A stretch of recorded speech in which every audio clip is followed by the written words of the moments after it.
በጣም አንተ እኔ ላይ ቀለድ ማን ነግራችሁ ነው የመጣችሁት? ታረጉ ነው የመጣችሁት? ማን ነግራችሁ ነው? ቆይ አሁን ያለው እህቱ ቤት ነው አይደል? እህቱ ቤት ነው ያለው አይደል? በቃ ዝም ብለህ አንተ እንዳትነግረኝ ነው። ስሚኝ ይኸውልሽ፣ አሁን እህቱ ቤት ነው ያለው አይደል? ተረጋጋ። ነገራቶች እያበላሸን ምንም እያደረኩኝ አይደለም። ምንም እያደረኩ አይደለም። ተረዳሽ? ቢያንስ ዞር በል። እኔ ካንተ ምንም ማውራት አልፈልግም። ትሰሚኛለሽ? ማን ነግራችሁ ነው? ማውራት አልፈልግም። አንተ ማስረክ ነው። አንተ ንገረኝ ምናምን። ኧረ እባክህ ይኸውልሽ፣ አሁን ያለው ሩታ ተረጋጊ። ቆይ ስሚኝ፣ አዳምጪኝ። እኔና አንቺ እንደዚህ መነጋገር የለብንም። ገባሽ አይደል? ለሶስት ቀን እህቱ ቤት መሆን ይፈልጋል። ስለዚህ ፍቀጂለት። እንዴ ለምን ደግሞ አይቻለው? ቤት አለው፣ ልጅ አለው፣ ሚስት አለው፣ ቤት አለው፣ ቤቱ ነው። ስለዚህ ምን ይሁን? ስማኝ አብርሃም፣ ቆይ ተረጋጋ። ልቀቂው። ቆይ ዳኒ፣ ቆይ ተው።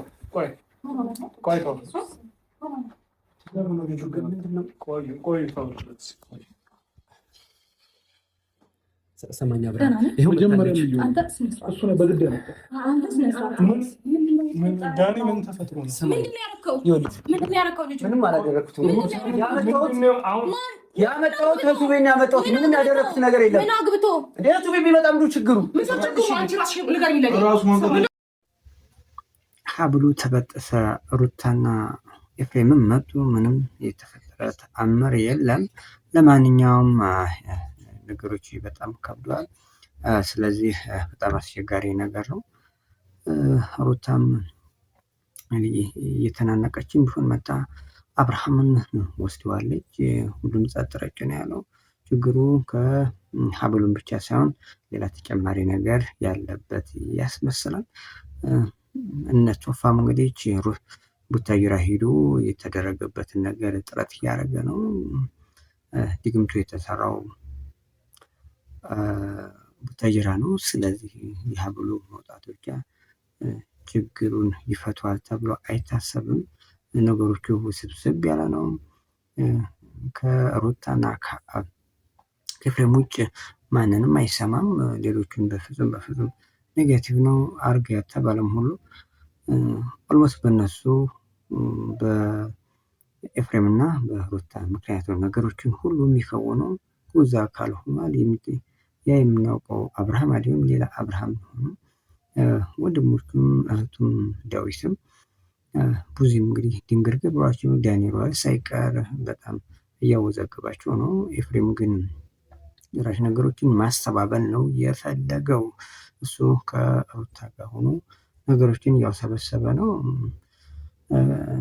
ድግምቱም በሀብልም ብቻ አይደለም ማለት ነው የተደረገው። ተጨማሪ ነገሮች ይኖራሉ ተብሎ ይታሰባል። ምክንያቱም ሀብል ሲወጣ የተወሰነ ሊያገግም ይችል ነበር። ነገር ግን ሀብሉም ወጥቷል። ሩታም ስትመጣ ዘሎ እሷ ጋር ነው የወጣው። ስለዚህ ሀብሉም ብቻ አይደለም ትንሽ ወሰብሰብ ያለ ነገር ነው።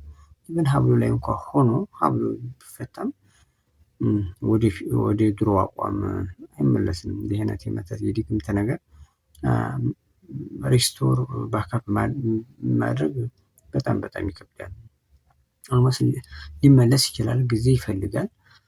ነገር ግን ወደ ድሮ ሁኔታ ወደ ድሮ ማንነት መመለስ በጣም ከባድ ነው። እንዲህ በቀላሉ የሚመለስ ጉዳይ አይደለም በፍጹም። የሚያሳዝን ነው ነገሮች ሁሉ። አሁን የኔ ማድረግ ሩታ የራሷ ማድረጓ በዚህ ልክ ኮንፊደንሷ በዚህ ልክ በራስ መተማመኗ ነገሮችን ሁሉ በቃ በሱ ቁጥጥር ስር እንዲያደርገችው ማሳያው። ከሷ ውጭ የሚሰማው ማንንም ነገር የለም። ኤፍሬም እና እሱ ነው የሚሰማው። ኤፍሬም እና እሷ ተመሳጥረው በምንም ተአምር ድግምት እንዳደረጉበት ያሳየው። ምክንያቱም በሁለቱ ብቻ ነው የሚንቀሳቀሰው። ብዙ እንደምትለው ቤት የተቀመጠ እንደ ሴት ቤት ነው የተቀመጠው። ስራ ወጥቶ ስራ መስራት አይችልም። መኪና ማሽከርከርም አይችልም። ነገሮችን የሚዘውሩት ኤፍሬም እና ሩታ ብቻ ናቸው። ስለዚህ ይሄ ኖርማል አያስብለውም። ከድሮ ከሚከውንበት የተለየ ነገር ከሆነ ምንም ይሄ ልጅ ኖርማል ነው ብሎ ማሰብ የዋህነት ነው። ምክንያቱም እየታየ ነው። ኤፍሬም እንዴት እንዳልተገለጠለት አላውቅም። ሩታም እንደዙ ባብለባባ አንዳንድ ጊዜ ይታያል። ከብለባባ የሚባለው ሁለቱ ስለሚተዋወቁ ነገሮቹ ኤፍሬምን ጠይቆ ሩታን ጠይቆ ማድረግ ማለት ምን ማለት ነው? በቃ በሆነ ኮንትሮል ውስጥ አስገብቶታል።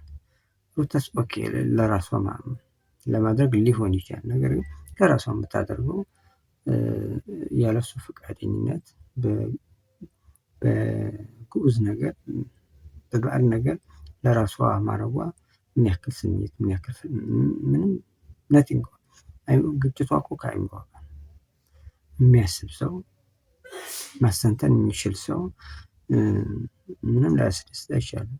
ምንም እንኳ ቢመጣ ወደ እሷ ይሄ ምንም አያስደስታት በፍጹም።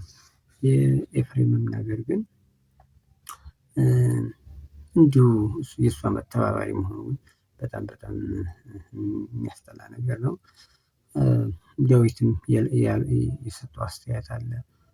ቁርጥ ያለ ነገር ተናግሮ ትክክለኛ ጊዜም እንዲሁ ቀጣይ ነገሮቹ ወደ ፋዘሩ ጋሽዬ ጋር ከሄደ ነገሮቹ በጣም ውስብስብ ይሆናሉ። ልጁ ግን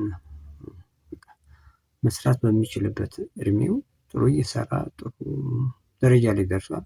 ነገር ግን በቃ አሁን ቁልቁል በቃ እነዚህ ኢኮኖሚክሱ ፒክ ከወጣችሁ በኋላ ወደ ግራውንድ እንደሚያደርግ ሁሉ የሱ በመስሪያው ጥሩ ነገሮችን በመስሪያው አዘቅት ውስጥ ገብቷል። በጣም የሚያሳዝን ነው። በዛም ጓደኞቹ እየጣሩ ነው። ቤተሰቦቹም ሁሉ አላረፉም። እነቱ እንግዲህ ጥረት እያደረገ ነው። ባለውለታዬ ነው ብዙ እግር ውሎልኛል እያለ ተፍ በማለት ላይ ይገኛል። እንግዲህ እሱም ተሳክቶለት ካተረፈው ጥሩ። ነገር ግን እንዲህ በቀላል ወደ ድሮ መመለስ በጣም ከባድ ነው። ሴቶች የያዙት ሩታም ሄርሜላም ወደ ራሳቸው ማድረግ ነው እንጂ የሱ ጤንነት በፍጹም እያሳሰባቸው አይደለም። ዋናው ግን የሰው ልጅ ጤንነት ነው። ጤና ካልሆነ ምንም ዋጋ የለውም። ጤንነቱ ብዙ የሚባባስ ከሆነ ሩታም አትፈልጉም በፍጹም። ጤና ሲሆን ማንኛውም ሰው ሊፈለግ የሚችለው ግን አሁን ያለበት የጤና ሁኔታ ግን በጣም አሳሳቢ ነው። እሱ ግን ያው አልታመምኩም ነው የሚለው ነገሩ። የህመሙም የበሽታውም ያው ምልክት ጤነኛ ራሳቸውን በጤነኝነት ነው የሚያስቡት። ሌላ ሰው እንዲታመመ ነው የሚያስቡት። እንግዲህ ዳኒንም እንግዲህ አትጩህብኝ ይጨንቀኛል ብሏል። እንዲህ አይነት ነገር ጭንቀት ይፈጥራል፣ መረባበሽ ይፈጥራል። ከአንድ ሰው ከሁለት ሰው ውጭ መታዘዝን በፍጹም አይፈልጉም። ስለዚህ ያለው ሁኔታ እንዲህ ነው። ሲቀጣይ ምን ይፈጠራል?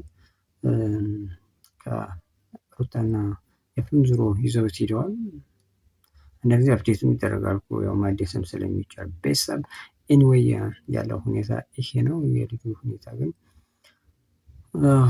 እየተሳሰበ የግመል ጉትታ አድርገውታል። አንዱ ወደዚያ ጉትታ አንዱ ወደዚህ። ስለዚህ ልጁ በመሀል ግን ራሱን ሉዝ እንዲያደርግ ያሳስባል። ቤተሰብ ቪዲዮውን ላይክ እና ሰብስክራይብ እያደረጋችሁ ቤተሰብ መሆን ይቻላል። የተለያዩ ጉዳዮች እንግዲህ ምን ላይ ደረሰ የሚለውን እንመለስበታለን። የቡዜ የዳዊት ምን ደረሱ የሚለውን ነገር እንመለስበታለን። በያላችሁበት ሰላማችሁ ብዙ ሰብስክራይብ እያደረጋችሁ ቤተሰብ መሆን ይቻላል። በያላችሁበት ሰላም ሁኑ።